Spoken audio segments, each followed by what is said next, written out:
So, I already shared my episode 8 wish list theories. Obviously, I do read a lot of what everybody else is saying. Now, I'm going to criticize my 5 least favorite that I keep hearing. This doesn't mean that I don't think they're going to happen, just that if it does happen, I think it'll be stupid, and I'll probably be angry. Also, I have a cold. I'm not just talking in a lower register so that you'll take me more seriously. Number 5, Kylo Ren is actually good and joined the dark side as a double agent. This one gets points for thinking outside the box, but like, what? People are like, yeah, since he was a double agent, it really sucked for him having to kill Han Solo. Well, he also chopped off Lor San Tekka's head and acted really smug about it, and then personally gave the order for all of his stormtroopers to murder an entire village. I get the idea of deep cover, but at what point do the ends no longer justify the means? What intel is he waiting for at this point to break cover? I mean, the First Order just blew up an entire star system, but I guess he's waiting for something more important. And then we see him throwing all these tantrums and monologuing to Darth Vader's helmet in his room like a crazy person. And I'm sure somebody's gonna be like,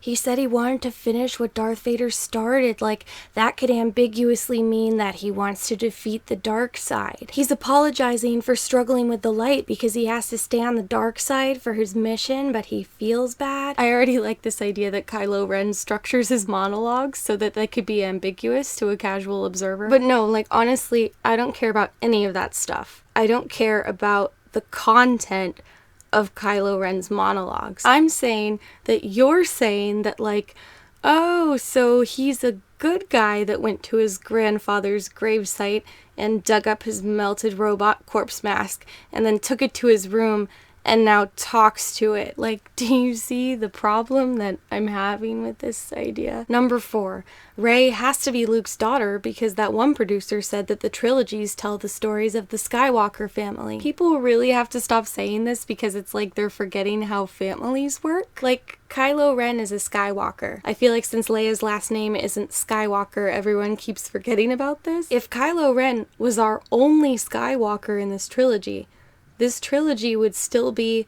about a Skywalker. Like, he's the main character. He's got an arc going. Like, he's gonna turn good again, but even if he didn't, it would be kind of a clever subversion if our Skywalker in this story was the villain. If episode 1 came out tomorrow, I feel like we would see fan theories that are like, Obi-Wan Kenobi must be a Skywalker because these trilogies are about Skywalkers. Number 3, Rey can't be Luke's daughter because J.J. Abrams said in that one interview that Rey's parents weren't in episode 7. If you watch that clip, basically some kid asked J.J. Abrams at a convention who Rey's parents were, and then J.J. Abrams was like, I don't know, they weren't in the movie. So basically he was saying that that information wasn't in the movie. And then later he released a follow-up statement where he said, all I was saying was that information wasn't in the movie. But everyone's acting like he accidentally leaked a major spoiler and is trying to cover it up. There's even a second group of dumber people who are like, this means her parents are in the movie because J.J. Abrams always lies. And like, if he always lies, then why does anything he says matter? I do really like this concept that he's like one of the Muppets guarding the doors in Labyrinth.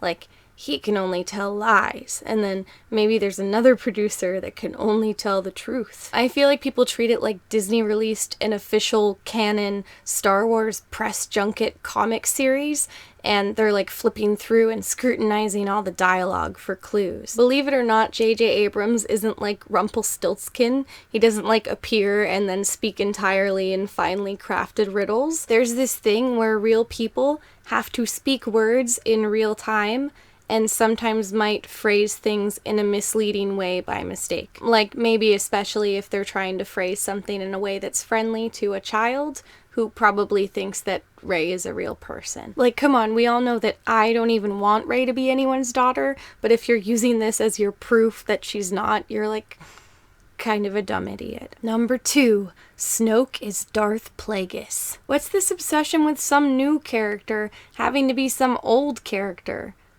Like, they're new movies. I like new characters. Anyway, I thought the whole point of the Darth Plagueis character is that, like, Usually when there's an evil guy, he wants all this power because he wants to live forever. And the moral of the story is that's just not a thing that you can do, and you shouldn't be evil. Also, this one is the funniest to me because it feels like every week there's some new headline about somebody else involved with the movie confirming that this isn't true. And then the very next link down is someone saying that they think this is true. Number 1, Kylo Ren is beyond redemption because he killed Han Solo. I feel like people who think this, like, don't get how stories work. So anybody who watched the bonus features of episode 7 knows that there was an alternate version of that one scene. You know, that one scene where Snoke tells Kylo Ren that the droid is with Han Solo, his father. And like originally when they shot it, Kylo Ren wasn't wearing his mask. And then they went back in and they digitally superimposed this Power Rangers mask over his face for the whole scene,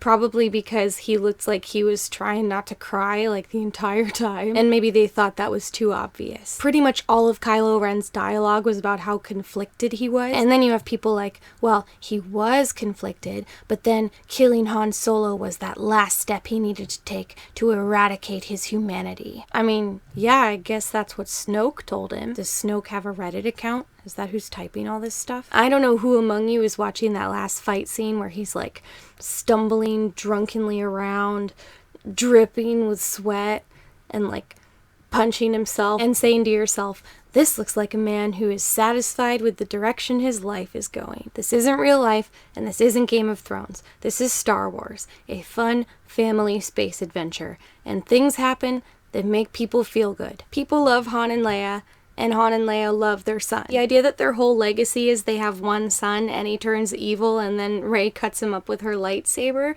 is maybe not the most satisfying send-off for these characters. Rey is just standing over his body like, yep, he's dead. I can't really feel good about this. Family is a big thing in Star Wars. Anakin turned evil to try to protect his wife, and then he turned good again to protect Luke. And if Han dying wasn't Kylo's big, oh my god, what am I doing turning point, then his death was basically meaningless. Han spent his entire life, right up until his death, trusting his son's ability to be good. So if Kylo Ren was as evil as he said he was, then I guess we all get to look back on that scene and be like, huh, I guess Han Solo was dumb and naive and his death was his own fault for not knowing any better. Anyway, that was a great movie. Hey, who wants a refill of this delicious AMC popcorn? And I'm not saying Kylo Ren will necessarily live, although I think he will. He could also easily die in some kind of heroic sacrifice, just like his hero, Darth Vader. The ultimate fan experience. If he does die, I just kind of hope he doesn't come back as a ghost. Like, I think Force ghosts are cool in like a Vision Quest kind of context. I just think it's weird when they show up for the rap party. Like, thanks. I can imagine characters being happy in the afterlife without having to see them like, I don't know, I just always thought that was weird. Anyway, those are my mean criticisms of everyone else's theories. And like I said, if any of these happen, you guys don't get to feel vindicated. Just because it happened doesn't mean it was a good idea. Anyway, till next time.